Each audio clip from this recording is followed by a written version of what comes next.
Hello friends, तो कैसे हैं आप सब। आज हम बात करने वाले हैं प्रेजेंट परफेक्ट टेंस की। तो वीडियो को स्टार्ट करने से पहले आप लोगों से एक छोटी सी रिक्वेस्ट है, आप हमारे चैनल पर नए हैं तो चैनल को सब्सक्राइब करिए और बेल आइकन को दबाना ना भूलें ताकि हमारा वीडियो आप तक जरूर पहुंचे। तो प्रेजेंट परफेक्ट टेंस के पहले का वीडियो हमने बनाया था प्रेजेंट कंटीन्यूअस टेंस, जिसका लिंक आपको डिस्क्रिप्शन में दे दिया जाएगा। तो चालू करते हैं आप हम अपने टॉपिक से प्रेजेंट परफेक्ट टेंस से। तो सबसे पहले हम इसकी बात करते हैं पहचान की। तो पहचान इसका होगा प्रेजेंट परफेक्ट टेंस की, जब किसी सेंटेंस के मेन वर्ब के अंत में चुका है, चुके हैं या फिर चुकी हैं, अर्थात लिया है, दिया है, किया है आदि शब्द आते हैं, तो ऐसे सेंटेंस जो होते हैं हमारे प्रेजेंट परफेक्ट टेंस के होते हैं।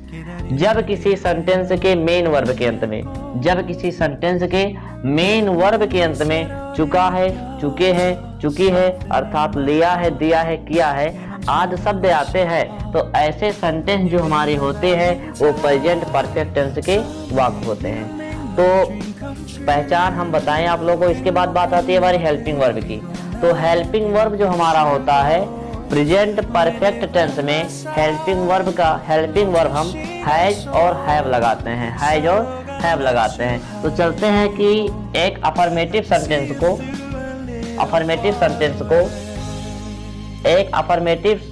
सेंटेंस के हिंदी वाक्य को प्रेजेंट परफेक्ट टेंस के इंग्लिश वाक्य में कैसे ट्रांसलेट करते हैं। तो चलते चालू करते हैं हम। अफर्मेटिव सेंटेंस का मतलब होता है ऐसा सेंटेंस जिसमें ना तो ना शब्द हो और ना ही क्वेश्चन वर्ड हो। तो ऐसे सेंटेंस जो हमारे होते हैं वो अफर्मेटिव सेंटेंस होते हैं। और अफर्मेटिव सेंटेंस से प्रेजेंट परफेक्ट टेंस का जो अफर्मेटिव सेंटेंस होता है उसको बनाने के रूप में सबसे पहले हम सब्जेक्ट रखते हैं, सब्जेक्ट के बाद रखेंगे हेल्पिंग वर्ब। हेल्पिंग वर्ब हमारा क्या है, हैज या हैव। उसके बाद हम रखेंगे वर्ब की थर्ड फॉर्म। वर्ब की थर्ड फॉर्म के बाद हम रखेंगे ऑब्जेक्ट। ऑब्जेक्ट के बाद रखेंगे कॉम्प्लीमेंट, उसके बाद फुल स्टॉप। अब हम बात करते हैं कि हैज और हैव का प्रयोग कहाँ होता है। हैज और हैव का प्रयोग कहाँ होता है। तो कहने का मतलब है कि जब सब्जेक्ट, अर्थात सब्जेक्ट मतलब कर्ता मतलब जो सेंटेंस में कार्य करता है, तो जब सब्जेक्ट एक वचन अर्थात सिंगुलर नंबर का होता है तब वहां पर हम हैज का प्रयोग करते हैं। अब बात आती है हमारा हैव का प्रयोग। जब सब्जेक्ट प्लूरल नंबर का होता है अर्थात फर्स्ट पर्सन का प्रोनाउन होता है तब इसके साथ में हम हैव का प्रयोग करते हैं। तो सबसे पहले एक सेंटेंस लिए, जैसे मैंने खाना खा लिया है। तो सबसे पहले कोई सेंटेंस है उसकी हम पहचान करते हैं कि सेंटेंस किस टेंस का है और किस टेंस के किस पार्ट का है और किस पार्ट के, और सेंटेंस कैसा है और सेंटेंस किस रूप में लिया गया है। तो सबसे पहले लास्ट में हमारा है शब्द से हमको पता चल गया कि टेंस जो हमारा है वो प्रेजेंट है। और मेन वर्ब हमारा है यहाँ पर खाना, खा लिया। ठीक, तो यहाँ पर जो हमारा लिए शब्द हुआ वो हमारा हुआ मेन वर्ब। गया शब्द के बाद हमारा आया लिए शब्द, और लिया शब्द जो हमारा हुआ वो दर्शाया हमको प्रेजेंट परफेक्ट टेंस। तो हमारा टेंस जो हुआ वो हुआ प्रेजेंट परफेक्ट टेंस। और प्रेजेंट परफेक्ट का कौन सा सेंटेंस हुआ, वो हुआ हमारा अफर्मेटिव सेंटेंस। तो हम किसी भी सेंटेंस अर्थात वो जब अफर्मेटिव का होता है या फिर निगेटिव का होता है, तो ऐसे सेंटेंस का हम हिंदी से इंग्लिश बनाते समय सबसे पहले हम सब्जेक्ट रखते हैं। और सब्जेक्ट के बाद हेल्पिंग वर्ब रखेंगे, हेल्पिंग वर्ब के बाद वर्ब की थर्ड फॉर्म रखेंगे, थर्ड फॉर्म के बाद ऑब्जेक्ट रखेंगे, ऑब्जेक्ट के बाद कॉम्प्लीमेंट, उसके बाद फुल स्टॉप। तो हम आप लोगों को बता चुके हैं कि किसी भी सेंटेंस में सब्जेक्ट की पहचान कैसे की जाती है। तो बात आती है किसी भी सेंटेंस में सब्जेक्ट की पहचान जब हम मेन वर्ब से हो करके क्वेश्चन करते हैं तब जो हमारा आंसर आता है वो सब्जेक्ट होता है। जैसे मैंने खाना खा लिया है, तो अगर हम मेन वर्ब से हो करके क्वेश्चन करें तो इसमें मेन वर्ब है हमारा खाना अर्थात। यदि हम मेन वर्ब से हो करके क्वेश्चन करें तब जो हमारा आंसर आएगा वो हमारा होगा सब्जेक्ट। तो हम करते हैं एक बार प्रश्न, कौन खाना खा लिया है, कौन खाना खा लिया है। तो हमारा आंसर निकल के आया मैंने। तो मैंने हमारा क्या हुआ, सब्जेक्ट हुआ, और मैंने की इंग्लिश हमारी होती है आई। अब बात करते हैं आई के साथ जो होता है हमारा, अब बात करते हैं हम हेल्पिंग वर्ब की। हेल्पिंग वर्ब किसके अनुसार लगेगा, अकॉर्डिंग टू सब्जेक्ट। सब्जेक्ट का पता कैसे चला, जब मेन वर्ब से होकर के क्वेश्चन किए, तो होकर के जब क्वेश्चन किए तो हमारा सब्जेक्ट आया, सब्जेक्ट आया हमारा आई। अब बात आती है हेल्पिंग वर्ब की। तो हमने बताया कि फर्स्ट पर्सन के प्रोनाउन और प्लूरल नंबर के साथ हम प्रयोग करते हैं हैव का, और आई भी हमारा फर्स्ट पर्सन का प्रोनाउन है, और फर्स्ट पर्सन के प्रोनाउन के साथ हम प्रयोग करते हैं हैव का। तो आई हैव, आई हैव। उसके बाद हम रखते हैं, देखिए सबसे पहले सब्जेक्ट हुआ, सब्जेक्ट के बाद हमारा हेल्पिंग वर्ब हुआ, हेल्पिंग वर्ब के बाद में हम रखेंगे क्या, मेन वर्ब। मेन वर्ब अर्थात मेन वर्ब हुआ होता है, इससे किसी कार्य के करने अर्थात होने का बोध होता है। जब किसी शब्द के अंत में नापा राग मात्रा ना शब्द आता है, तो ऐसे शब्द जो हमारे होते हैं वो मेन वर्ब कहलाते हैं। तो देखिए यहाँ पर खाना, खाना हमारा क्या हुआ, मेन वर्ब हुआ, और मेन वर्ब की थर्ड फॉर्म ईट, खाना का स्पेलिंग हुई ईट, ईट का थर्ड फॉर्म ईट, एट, ईटन, तो हमारा हुआ ईटन, ईटन। उसके बाद देखिए यहाँ पर आई हैव ईटन, मैंने खा लिया है क्या, खाना, I have eaten a food.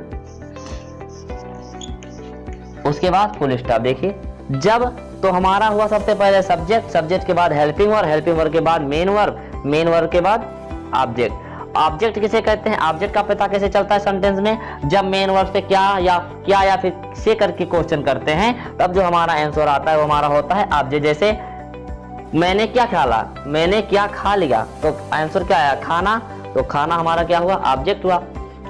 Affirmative sentence हमारे अनुमान से आप लोगों को आ गया होगा समझने। बात करते हैं निगेटिव सेंटेंस की।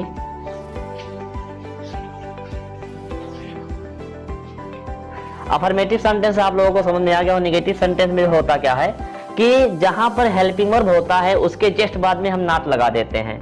जहां पर हेल्पिंग वर्ब होता है उसके बाद में हम नॉट लगा देते हैं। वह क्रम कुछ इस प्रकार से होता है, सबसे पहले सब्जेक्ट रखते हैं, सब्जेक्ट के बाद हैज या हैव रखेंगे, उसके बाद नॉट रखेंगे, उसके बाद वर्ब की थर्ड फॉर्म रखेंगे, और थर्ड फॉर्म के बाद ऑब्जेक्ट रखेंगे, ऑब्जेक्ट के बाद कॉम्प्लीमेंट रखेंगे, और कॉम्प्लीमेंट के जस्ट बाद हम लगा देंगे फुल स्टॉप। तो एक सेंटेंस लेते हैं नेगेटिव का, जैसे सलमान घर जा चुका है। तो देखिए दोस्तों, यहां पर सबसे पहले हम, अगर कोई सेंटेंस हमको हिंदी का दिया है तो सबसे पहले हम पहचान करेंगे टेंस कौन सा है। हाँ शब्द से पता चल रहा है हमारा टेंस कैसा है, प्रेजेंट है। अगर यहाँ पर था शब्द होता तो हमको पता चलता कि टेंस पास्ट है। अगर यहाँ पर गागे शब्द होता तो पता चलता फ्यूचर टेंस है। तो है शब्द से हमको पता चला कि टेंस हमारा प्रेजेंट है, और उसके मेन वर्ब के जस्ट बाद में हमको चुका है शब्द मिला है, और चुका है शब्द से पता चल रहा है कि हमारा टेंस कौन सा है, प्रेजेंट परफेक्ट टेंस का है। और प्रेजेंट परफेक्ट का कौन सा टेंस, कौन सा सेंटेंस है, सलमान घर नहीं जा चुका है। यहाँ पर नहीं शब्द है, इसलिए सेंटेंस कौन सा हुआ, निगेटिव सेंटेंस। अर्थात कहने का मतलब हमारा ये हुआ कि टेंस, ये जो सेंटेंस है हमारा, ये प्रेजेंट परफेक्ट टेंस का निगेटिव सेंटेंस है। और अफर्मेटिव और निगेटिव सेंटेंस का शुरुआत हम सब्जेक्ट से करते हैं, और सब्जेक्ट का पता कैसे चलता है, जब हम मेन वर्ब से होकर के क्वेश्चन करते हैं। यदि हम सब्जेक्ट से मेन वर्ब से होकर के क्वेश्चन करें तो हमारा जो आंसर आता है वो सब्जेक्ट होता है। तो हम अगर क्वेश्चन करें तो होगा हमारा कौन घर नहीं जा चुका है, तो हमारा आंसर क्या आया, सलमान। तो सलमान हमारा क्या हुआ, सब्जेक्ट हुआ। तो सबसे पहले हम देखेंगे क्या सब्जेक्ट, तो हुआ हमारा सलमान। अब देखिए यहाँ पर सलमान अर्थात सब्जेक्ट के जस्ट बाद हम रखेंगे हेल्पिंग वर्ब। हेल्पिंग वर्ब किसके अनुसार, अकॉर्डिंग टू सब्जेक्ट। सब्जेक्ट क्या है, सलमान। सलमान कैसा नंबर है, सिंगुलर नंबर। सिंगुलर नंबर के साथ किसका प्रयोग, हैज का प्रयोग। तो हम लिखेंगे सब्जेक्ट, सब्जेक्ट के बाद रखेंगे हैज। हैज किसके अनुसार है, हेल्पिंग वर्ब के अनुसार। हेल्पिंग वर्ब हमारे क्या है, सलमान। सलमान कैसा नंबर है, सिंगुलर नंबर। सिंगुलर नंबर के साथ किसका प्रयोग, हैज का प्रयोग। देखिए यहाँ पर सब्जेक्ट हुआ, सब्जेक्ट के बाद हमारा हेल्पिंग वर्ब, हेल्पिंग वर्ब के जस्ट बाद नॉट हुआ। नॉट के बाद हम रखेंगे मेन वर्ब की थर्ड फॉर्म। मेन वर्ब क्या है, जाना। जाना अर्थात क्या, गो। तो गो का थर्ड फॉर्म गान। गान के बाद क्या, टू होम। उसके बाद फुल स्टॉप। ठीक, नेगेटिव सेंटेंस भी आप लोगों को समझ में आएगा। अब बात करते हैं हम इंट्रोगेटिव सेंटेंस की। इंट्रोगेटिव सेंटेंस हमारा दो प्रकार का होता है, एक होता है इंट्रोगेटिव की पहली कैटेगरी, एक होता है इंट्रोगेटिव की दूसरी कैटेगरी। इंट्रोगेटिव के पहली कैटेगरी में क्वेश्चन वर्ड सेंटेंस के पहले होता है और इंट्रोगेटिव की दूसरी कैटेगरी में क्वेश्चन वर्ड सेंटेंस के बीच में होता है। तो बात करते हैं इंट्रोगेटिव की पहली कैटेगरी अर्थात ए की। इंट्रोगेटिव ए अर्थात इंट्रोगेटिव की पहली जो कैटेगरी होती है उसमें जो क्वेश्चन वर्ड होता है हमारा वो सेंटेंस के पहले होता है। जैसे क्या श्याम बाजार जा चुका है, बाजार जा चुका है। देखिए यहाँ पर है शब्द से हमको पता चला कि टेंस हमारा प्रेजेंट हुआ और चुका शब्द से पता चला कि परफेक्ट है टेंस। तो सेंटेंस हमारा और देखिए टेंस तो हमको पता चल गया कि टेंस हमारा प्रेजेंट परफेक्ट है और सेंटेंस कैसा है, प्रेजेंट परफेक्ट का इंट्रोगेटिव है। इंट्रोगेटिव का कौन सा पार्ट है, पहला पार्ट है, अर्थात सेंटेंस किससे चालू है, क्वेश्चन वर्ड से। जब इंट्रोगेटिव की पहली कैटेगरी होती है तो शुरुआत हम हेल्पिंग वर्ड से करते हैं। हेल्पिंग वर्ड किसके अनुसार लगाएंगे, अकॉर्डिंग टू सब्जेक्ट। सब्जेक्ट क्या है, श्याम। श्याम को कैसे पता चला कि सब्जेक्ट श्याम है, जब हम मेन वर्ड से होकर के क्वेश्चन किए तो हमारा सब्जेक्ट निकल के आया श्याम। श्याम कैसा नंबर है, सिंगुलर नंबर, सिंगुलर नंबर के साथ हैज का प्रयोग, तो हैज। उसके बाद रखेंगे सब्जेक्ट। सब्जेक्ट क्या है हमारा, श्याम। हैज सलमान मतलब क्या, हैज श्याम अर्थात क्या, श्याम। उसके बाद रखेंगे मेन वर्ब की थर्ड फॉर्म। मेन वर्ब क्या है हमारा, जाना, तो जाना अर्थात गो। गो की थर्ड फॉर्म गान, गान टू मार्केट। उसके बाद फुल स्टॉप। अगर यहीं कहीं सेंटेंस के बीच में नहीं शब्द दिया होता तब हम सब्जेक्ट के बाद में नाट लगा देते, तब हम सब्जेक्ट के बाद में नाट लगा देते। अर्थात जब इंट्रोगेटिव और निगेटिव की पहली कैटेगरी या फिर दूसरी कैटेगरी होती है तो उसमें जो नाट होता है हम हमेशा सब्जेक्ट के बाद में रखते हैं। अब हम बात करते हैं इंट्रोगेटिव की दूसरी कैटेगरी अर्थात क्वेश्चन वर्ड कहाँ होगा, सेंटेंस के बीच में। जैसे रामू बीमार, रामू मर क्यों, रामू मर चुका है, रामू मर क्यों चुका है। देखो रामू मर क्यों चुका है, तो देखिए सेंटेंस है सबसे पता चला टेंस प्रेजेंट है, चुका सबसे पता चला कि परफेक्ट है।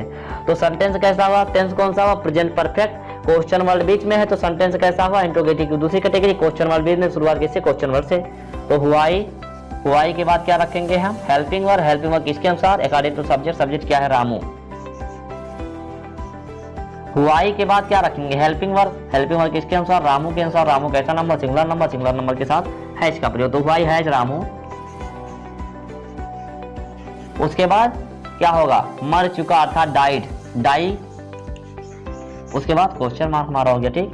अगर यहीं कहीं पे नाट शब्द होता तो नाट कहाँ रखते, सब्जेक्ट के बाद में। आज कुछ इतनी ही बातें थी। अगर वीडियो अच्छा लगे तो सब्सक्राइब करिए और बेल आइकन को दबाना ना भूले ताकि हमारा वीडियो आप तक जरूर पहुंचे। धन्यवाद।